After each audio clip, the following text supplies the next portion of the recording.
अयोध्या का विशाल साम्राज्य, भरा हुआ राजकोष, गुणी मंत्री, वफादार प्रजा के साथ ही राजा ऋषभदेव के पास अपना भरा पूरा परिवार भी था। सुंदरी और ब्राह्मणी नाम की दो अति प्रिय पुत्रियां थीं। सुंदरी को गणित और ब्राह्मणी को भाषा पढ़ाने में बहुत आनंद आता था।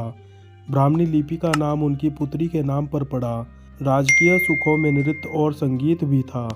ऋषभदेव इससे वंचित हो, ऐसा कैसे हो सकता था।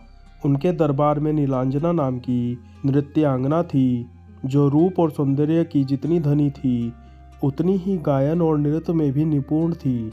एक दिन की बात है, पूरा दरबार मंत्रमुग्ध सा नीलांजना का नृत्य देख रहा था। अचानक वह मूर्छित होकर जमीन पर गिर पड़ी और अचेत हो गई। हालांकि कुछ ही क्षणों में उसके अंदर चेतना लौट आई और वह फिर से नृत्य करने लगी। नृत्य की समाप्ति पर वह फिर अचेत हुई, लेकिन इस बार चेतना वापस नहीं आई। मृत्यु के इस दर्शन का ऋषभदेव के मन पर गहरा असर पड़ा। वह सोच में डूब गए। मृत्यु कभी भी किसी की भी हो सकती है। हम मूर्ख हैं जो जीवन में स्थायित्व देखते हैं। यदि जीवन का सच यही है तो इस सच को जानना होगा, लेकिन इसके लिए पहले राजकीय दायित्व से मुक्ति पानी होगी। उन्होंने राजपाट बच्चों को सौंपा, सिर मुंडवाया और सन्यासी भेष में जंगल की तरफ चल पड़े।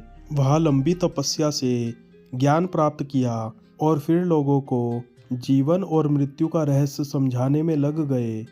आगे चलकर जीवन संबंधी उनके उपदेशों को आदि पुराण नामक ग्रंथ में संकलित किया गया, जिसे आज भी जैन मुनियों द्वारा जैन समाज में पहुंचाया जाता है।